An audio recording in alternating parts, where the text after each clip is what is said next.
This podcast is made possible by your support and your donations. Thank you. And by the purchase of my book called Everyday Buddhism, Real Life Buddhist Teachings and Practices for Real Change. I will post an affiliate link to the book on Amazon in the show notes. And if you've already read it, please take a minute to rate and review. And also consider purchasing it again for a friend or family member as a gift.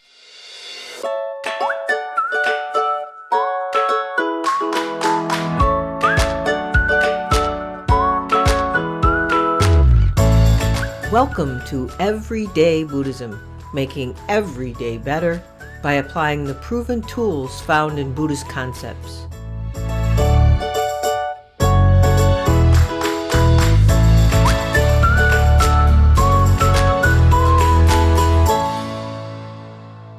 Welcome to episode 70 of Everyday Buddhism, making every day better.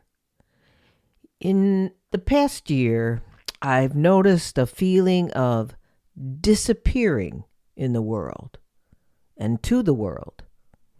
I think it's a common feeling as you grow older. I heard my parents, my spouse's mother, and friends discuss the sense of their own slipping relevance in the people and the world around them. It's a byproduct of our culture of the young. And in that culture, older people disappear. Now, this isn't an aha moment I'm reflecting on. I realize that. In our current globally connected culture, the world moves at the speed of light. Moving at that speed, it is a challenge to stop and notice someone who is becoming less relevant to everything everyone else is doing, and therefore is starting to disappear. It even takes some reflection to notice it in your own self, that you are disappearing. There are thousands of media pieces and books focused on trying to get you more visible. Much of the time, the advice in the articles and books is to get out there and participate in the movies, television shows, books, games, and social media trends popular with those decades younger than you, which then would make you more visible. And in some cases, it might make you happier and at least more engaged. But is that real? Does it feel natural? Does it bring peace? Or does it deposit another little nagging thing in the back of your mind telling you to do something? I have tried to apply a shift in perspective around this phenomena, and maybe that shift can help someone else have a change in attitude, well, at least occasionally anyway. I admit that I haven't shifted my attitude completely. I still have moments and, sometimes days of sadness and some depression, of feeling robbed of my life by time or by those who only seem to live in youth time. And to prematurely ward off any criticism, I'm not blaming younger people who have older relatives or friends that slip into a secondary or tertiary focus for them. I did it too in my middle age. And I especially understand those with children. After work and kids, there isn't much energy or time left to give it to anyone else, if only in a text or a phone call asking, "How are you?" In my case, I believe slipping into invisible mode might have also come prematurely at a younger age than is typically happens. I'm 69, and I only started noticing it with any intensity in the last year or so. The why of my early disappearance is probably in part because of the pandemic. I have been relatively housebound since March 2020, like most people. But unlike most people, an autoimmune condition continues to keep me housebound almost consistently, even now in April 2022. That is, except for a brief getaway last June where my partner and I took a vacation riding a dip before the Delta COVID wave zoomed back up again. Another contributing factor is that my spouse and I are married without children, and only a few of one side of our family are near us physically and or emotionally, and the closest on the other side are not near us physically. Despite the cause, I felt that feeling of being invisible. The feeling that a certain part of life is just over, done. Sure, other parts are stronger, and I embrace the evolution. But there are still those times where my awareness focuses on my disappearance, and it brings a wave of sadness. But as I said, I am sometimes able to be completely content with my disappearing self through a change in perspective. I believe the shift was possible through a combination of a deep understanding and belief in Mahayana Buddhist teachings, my experience with meditation, and study and work with Japanese psychology. The good news, and there is good news, about seeming to disappear is that it reveals the absolute truth of things as they are, not as we wish they would be. The truth that we are not as solid and relevant as we seem, especially to ourselves. But we constantly fool ourselves into thinking otherwise. That's the condition of ignorance in Buddhist terms. It doesn't refer to being stupid, just deluded. It's a belief in the illusion of our solidity as a self and the solidity of all other people and things. Now, my change in perceiving what seems to be my new disappearing self is a shift to an understanding of the disappearing nature I always was. So for a moment, I might glimpse the fact that, geez, I've always been disappearing at times, depending on causes and conditions. And to think of myself otherwise is a delusion. And it brings a peace and freedom that is rarely available in other ways. I titled this podcast, Disappearing, Transcending, with question marks. It's a simple twist of the head. One way, am I disappearing? The other way, am I transcending? In the Heart Sutra, one of the Prajnaparamita, meaning perfection of wisdom texts, it teaches emptiness or shunyata, as described here from a brief part of the sutra. Quote, "The original nature of all things is this, not born, not extinguished, not defiled, not pure, no gain, no loss, therefore in emptiness. No form, no feelings, perceptions, impulses, consciousness, no eye, ear, nose, tongue, body, mind, no color, sound, smell, taste, touch, object of mind." Unquote. According to Reverend Gyomei Kabose, the father of my teacher, Reverend Koeo Kabose, Reverend Gyomei wrote a translation and commentary on the Heart Sutra. And he said in it, the essence of Buddhism is emptiness. The doctrine and emptiness is based on indirect causes and conditions arising. All things arise and subside, appear and disappear, according to the direct and indirect causes and conditions. He writes, quote, "Water becomes steam, then water, then ice, then water again, because of the conditions.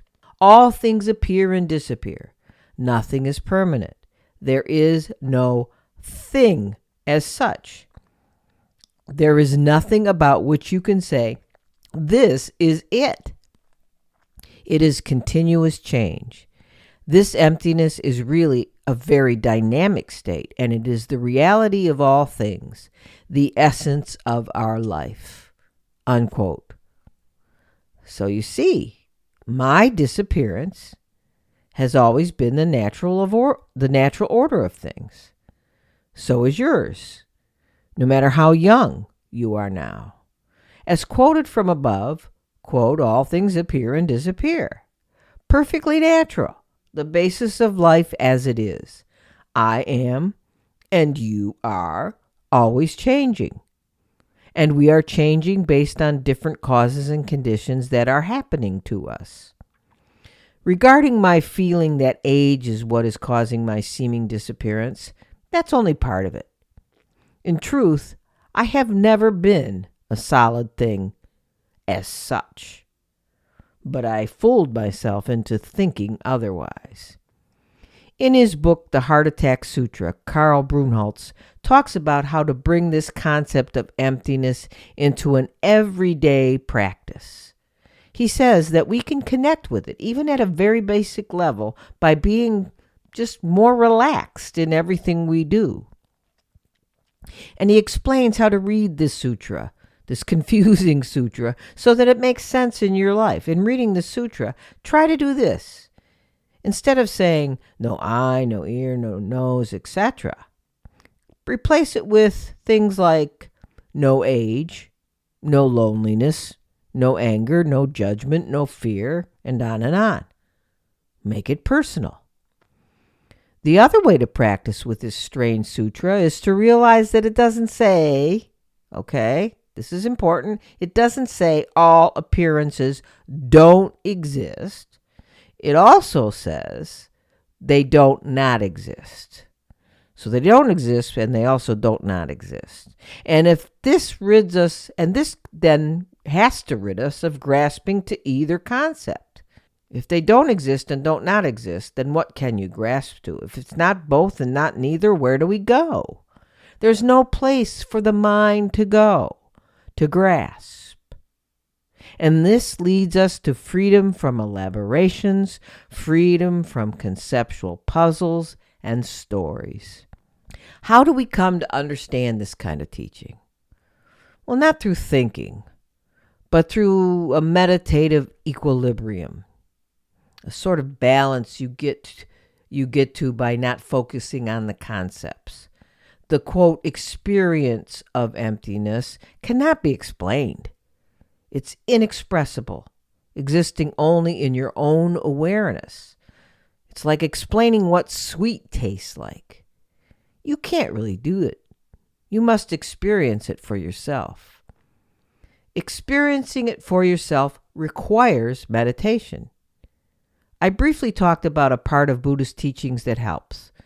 But now I'll move on to the experiences I had in meditation that reminded me of the feeling of peace and perfection I get when myself does disappear. It goes like this. I'm sitting and meditating in a chair. Oh, by the way, if you're new to meditating, don't get all hung up on the stuff. The zafu, cushions, mala beads, etc. It's not there's anything wrong with it. It's just that, and they can be helpful. But for our purposes in this everyday context, feel free to just sit in a chair. Don't slouch. Just sit in the chair, but don't slouch. Sit upright, but relaxed. Not like you have a board in your back. Sit upright in a chair with your feet on the floor. So back to my incredible disappearing self story. So here I am, I'm meditating in a chair. My object of focus is alternately my breath, my feet on the floor, and the sounds around me. It's a little after sunrise and the sun is slowly brightening the room. Morning bird song is insistent. Punctuating the morning bird call, I begin to hear the sound of the world starting to do its thing. School buses, more cars, trucks on the interstate in the distance. I sense the world is going on without me. It's out there, starting the day, and I am beginning to disappear. The thoughts of the things I need to do today, regrets of the things I said yesterday, a subtle feeling of pain in my knee, a waft of sadness, came, then went. I have disappeared. The sound of birdsong is still there, but somehow I feel my awareness became the birdsong. The I that listened to the birdsong subtly evolved to become the birdsong. The narrating watcher and schedule maker just disappeared. Just like that. No I, meaning no I, me. No I, my eye. No ear, just birdsong. There is no I to be sad or depressed. I disappeared, yet I only feel bigger in my awareness. How could that be? If I've disappeared, I should feel smaller, but I've disappeared and I feel bigger in this broadened or expanded awareness. I'm not trapped or trying to fit into a what, when, where, and how. I'm just here, beyond the body, beyond the watcher, beyond the narrator, everywhere. This is what meditation is for me. I don't do it as often as I think would be nice. I don't know why I don't, because the incredible sense of wholeness and bigness and peace is right there available to me. So if you are feeling lost and out of step with the world, meditate. Just become bigger than it all. Now, the next step in helping me turn my head a bit to see myself as transcending instead of disappearing is understanding Japanese psychology. The part I'm referring to here can be summarized by the Japanese term arugamama from Morita therapy. I learned Japanese psychology by Greg Creech of the Toto Institute. Arugamama means to accept things as they are. What we are used to doing when we are uncomfortable with things as they are is to be depressed, to resign ourselves, saying, oh, well, that's just the way things are. There is a Japanese term for that too. It's akarame. Akarame is a giving up or inactive resignation. As Creech explains, quote, in resignation, we are not trying to escape from our feeling. We are simply languishing in them, unquote. And in that languishing, we tend to tell stories about how miserable we are, either in our internal mental narration or in external complaining. As Shoma Morita, MD, writes, the more we detail our complaints, the more we focus our attention on them, the more that makes us miserable. In Arugamama, the practice is to let whatever discomfort we're feeling kill us. Now, not literally, of course, but in the sense that we have no more resistance to it. The sense of, quote-unquote, killing us comes from a Zen koan by Dongshan, who posed a problem for a student, which was, quote, how can we avoid cold and heat, unquote. The student answered with a question. Where is there a place like that? So Dongshan replied, quote, when it is cold, let it be so cold that it kills you. When it is hot, let it be so hot that it kills you. Now, if we are killed, there is no resistance, no effort to be otherwise. Pema Chodron puts it this way in her book, The Wisdom of No Escape. Quote, resistance is the fundamental operating mechanism of what we call ego. Resisting life causes suffering, unquote. So, if akarame is a giving up or inactive resignation, then arugamama must be active acceptance. And to people today, that seems the complete opposite, because acceptance is seen as inactive, a giving up. But that's not true, and that's the key to successful meditation and to the transformation of a feeling of the disappearance and the ability to transform that disappearance to transcendence. If we accept our external and internal conditions actively, it is a wise action, not inaction. Or using the words of the Heart Sutra, a wisdom that transcends. My beloved teacher, Reverend Koyo Kabose, often quoted his father saying, "Acceptance is transcendence," with the emphasis on is. He would say, "Acceptance is transcendence." And for me, that has been a major key to reducing all suffering everywhere. As my title suggests, it is also the key to actively accepting my disappearance. Transcending it let me disappear completely. Holding on to what I think I might be losing keeps me suffering and like a shimmering ghost that is unable to let go. Actively accepting the naturalness of this disappearance kills me completely, and I relax into the disappearing self. That's it for this episode. So on to my usual postscript. Don't forget that you can join me and others in the private donation-supported Everyday Sangha that meets virtually via Zoom every other week on Saturday mornings at 10 a.m. U.S. Eastern Time. The Sangha is currently studying the Diamond Sutra, which is a sister sutra to the Heart Sutra we mentioned in this podcast, also part of the Prajna Paramita texts. And please consider supporting the efforts of this podcast and related groups by becoming a community member for $5 a month. That's it, $5 a month. And if you do, you will have access to blogs, members-only podcasts, an education series, a private Facebook group, and the ability to join our new free-to-you Introduction to Buddhism class. The first cohort of that class finished the course, but look for it to start again on Thursday evening, June 2nd at 7 p.m. U.S. Eastern Time.